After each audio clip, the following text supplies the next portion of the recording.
Are you wondering if there's any strategies that you could use to help get your offer accepted in this market? I mean, we're in a market with low inventory, and at some point, sometimes there's many offers on a property. So how do you win your offer? How do you get it looked at? How do you get it accepted?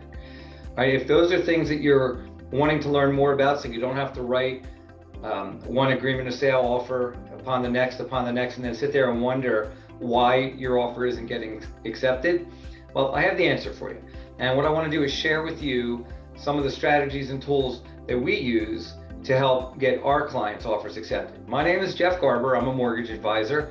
And for the last few years, we've been battling with a lot more buyers than there are properties. And so it can be very frustrating to write offers over and over again. And it's very discouraging when your offers keep getting not accepted, even if you think you have a strong offer. So what I do is I really broke the pre-approval process into two parts now. So there's a regular pre-approval, which you're probably familiar with, and that's where you find a lender or a loan officer like myself and provide income, assets. We look at credit, and at the end of a pre-approval, we basically can say to you, all right, based on what you've told us and what we looked at, you're probably pre-approved for a purchase price around here with a monthly payment around here and needing this amount of money. And if that meets your goals, in a normal market, I would then say, great, you're good to go, you're pre-approved, go shopping, go find a home. When you find a home, let me know right away. We'll run numbers on it, and then we'll make an offer and we'll see what happens. Well, it doesn't work that way in this market, right? If you're doing it that way, you're only doing 50% of the job, right? The other 50% of the job is what I call a strategy call. And so we're going to do the pre-approval part first, and then we're actually going to go into strategy mode now. So what does that mean? Well, there's a couple parts to that. First of all, I like to call it a triangle. When we're dealing with a purchase transaction, there's three sides to a triangle. And the buyer, you would represent one piece, the realtor would represent one piece, and the lender or loan officer would represent one piece. And together we should form a triangle with no kinks in it. And if there's no kinks in it and we have a good plan and a good strategy, all right, then we have a chance to help get your offer won. Okay, the idea is to get this offer to stick out amongst the many other offers that you might be going up against in this market. So number one, the very first thing we get into when we're talking about a market like this is what we call having to go in bid over ask. So in its simplest terms, if you have a property that's listed for $100,000 and there's 30 or 40 people offering, that trying to get that property, chances are you're going to have to come in over $100,000 to make your offer stick out and possibly win the offer. So the next question becomes, well, how much over do I need to go? 1,000, 2,000, 5,000, 10, 20, 30? I mean, that's a great question. And each property to me is its own little economy. So you can't just answer that question generally, all right, and say, all right, in this market, you're going to have to go over 30,000 to win your offer, okay? It doesn't work like that. We want to look at each property individually. So once you find a property, what we're going to do is we're going to find out, first we're going to look at what it's listed at, and then we're going to find out what it might appraise for by doing market analysis and looking up the comparables for that property, and assume the property is listed for the same amount that it's probably going to appraise for. Then we have to decide, hey, are there a lot of offers on this property? Okay, and sometimes your realtor will find that out for you. They'll actually call the listing agent and say, hey, my clients are going to be bringing an offer. And the realtor might actually tell you, like, great, we have a lot of other coming in, you're probably going to have to go highest and best, so beware. So if we can, find out early if there's a lot of offers or maybe there's not a lot of offers, that's going to determine what we're going to do. So the next thing that comes up, and this is a very common, I guess you could call it issue or objection to going in over ask. So we call that bid over ask. Well, a lot of people don't want to go over ask. All right, a lot of people want to negotiate, right? I mean, that's what we were taught to do. we never buy something for what they listed at. We want to kind of get into a negotiation with the seller, and hopefully it ends up in a compromise. Well, look, that happens in a normal market, and we are not in a normal market right now. When there's low inventory and more buyers than there are inventory, then you're going to have to find a property that you like, and you're probably going to have to offer more for it. And if that's something that you're not comfortable with, then this might not be the best market for you, or you might want to hang in there until you maybe find a property that you can get your offer accepted on. You might have to go through a lot of offers. Now, one thing, we're not telling you or advising you, and I'm certainly would never do that, saying, hey, you have to go in over ask. I'm simply telling you, hey, based on what we see in the market and what we know, at the end of the day, when we find out, hey, what was the winning offer? And we find out that they were 20 or 30,000 over, and then you find that out repeatedly, it makes you kind of wonder, well, what should I do? I don't want to go 30,000 over. Well, the objection, as I was saying, is that people don't want to overbid or over offer on a property. And what I do is I say, well, look, as I told you earlier in this video, we're going to look at each property as its own little economy.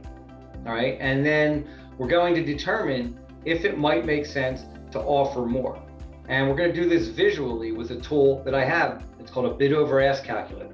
And what it does is it allows you to plug in a little bit of information about the property, when the sellers bought it, how much they paid for it, what the equity's in it now, and then what would happen if we went over asking price, with the ultimate goal to find out, hey, when am I going to recoup the amount of money that I'm putting over the asking price? All right. So if a property is listed for 100,000 and we go over by 20,000, all right, does that make sense or not? Am I going to be in the property long enough to recoup that 20,000? Is appreciation going to happen quick enough so that I can make up that 20,000, and then for the rest of the time I'm living in the property, I'm getting appreciation? All right. These are things we want to know, and it's kind of hard to just say that and have people just believe you or trust you. We need the numbers to back that up. So what I want to do is I want to share a made-up example of a bid over ask right now. So what I'm going to do is quickly share my screen, and I'm going to get right to the calculator here.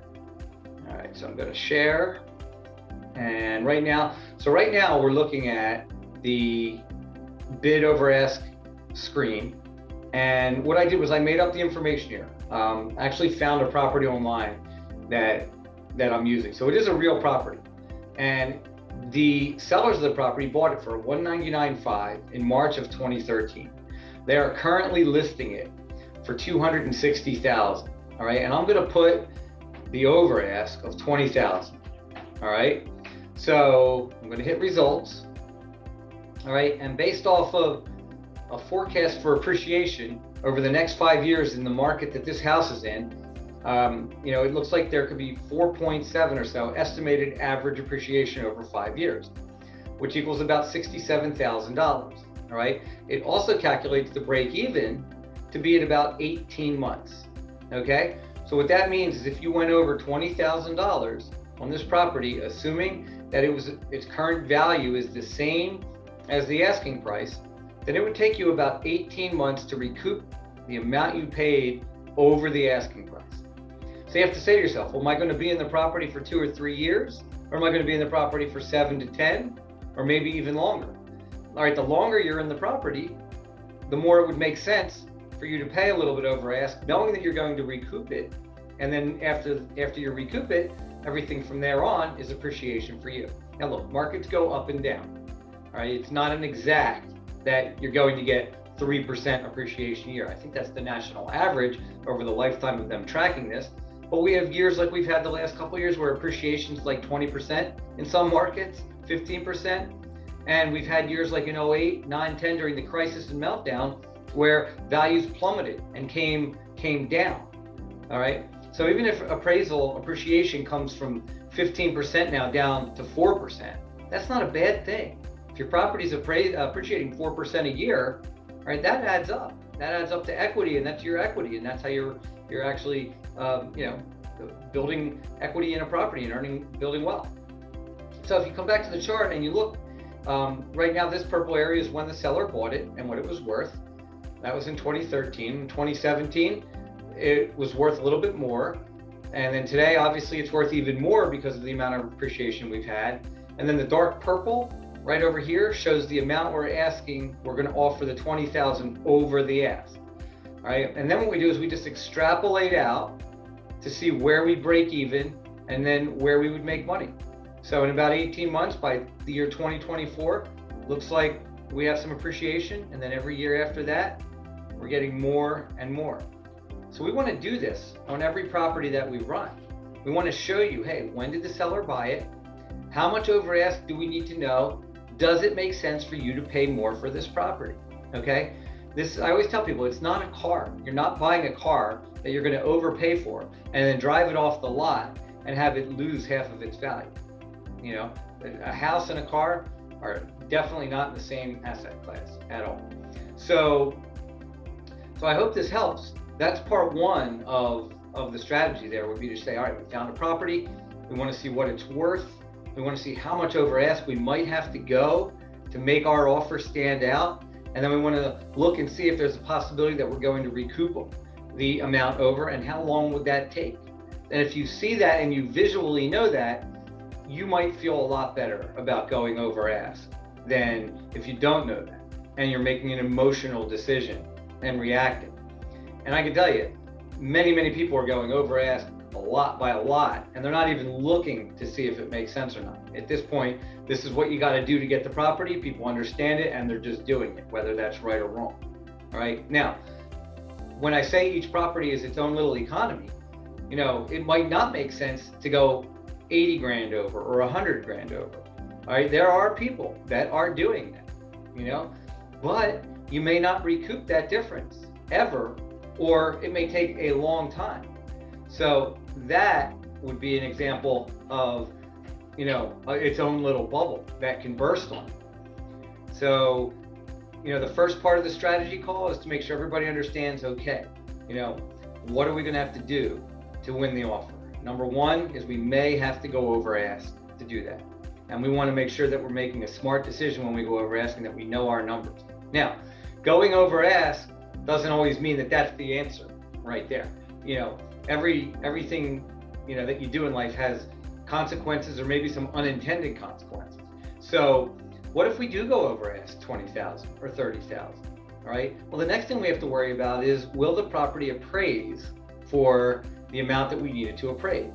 So if we have a house that's listed for 260 and it's worth 260 and we offer 280, all right, and we waive the appraisal contingency like many people are doing, meaning we're going to waive it so that wherever it appraises, we're still going to buy the home. We're just going to bring the difference. Well, look, not everybody has that kind of money to bring the difference, but we call that appraisal gap. The gap between the purchase price and what it appraises for could be a challenge or could be an issue for you.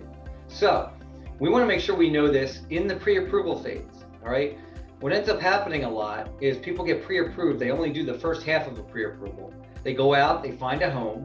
All right, we run numbers on it. We make an offer. They get the offer accepted. They get an appraisal. The appraisal comes in light, and now there's a problem.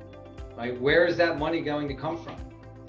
Right? Are you going to be paying more, or are you going to have to maybe roll it into your loan? Well, we want to know all of this, okay, before you go out and look for a house. That way, by the time you find a property, all right, we have all the check boxes checked off, okay? You're going to find a property. We're going to look to see how it's priced. Is it priced right? And this is where your realtor is going to come in. This is part of the triangle, right? Is it priced right? All right. Do we need to go over ask? Is there a lot of offers? How much over ask do we need to go? Well, what happens if it doesn't appraise? What's our strategy? All right. And once we have all of that, okay, all set, now you're ready to go look for a property. Okay. Now you know when you find a property that we're going to go through this and make sure that we know our numbers and we know all the what ifs. All right. And then the idea is that we want to go in with the strongest possible offer we can if we need to. Okay. So again, I hope this helped. This basically was designed to give you some strategies on what you should be doing to determine what you need to offer so that you can win the offer. So if you're constantly losing because you're only going over 5 or 10,000, all right, then I think the bid over ask tool would be really good for you. You'll want to get your analysis done because you might want to see what it looks like going over more than that. And the other thing is, I know these are big numbers, 10, 20, 30,000, okay? And the other question people ask is, well, what will that do to my payment, right? And you'd be surprised. You know, again, $20,000, $30,000 seems like a lot of money, but it might not equate to as much of a change in your mortgage payment as you think. And it might still make sense for you. I'm not saying it will. That's why we do this in pre-approval. That's why we're careful. We don't want to overqualify anybody, right? But, you know, I've talked to so many people that say to me, oh, Jeff, I can't go up 10 or 20,000. That's going to make my payment go up by 300 grand. No, maybe on a car loan, all right?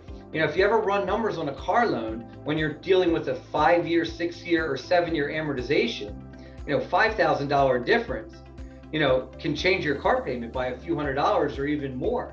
And that's enough to blow you right out of your comfort zone.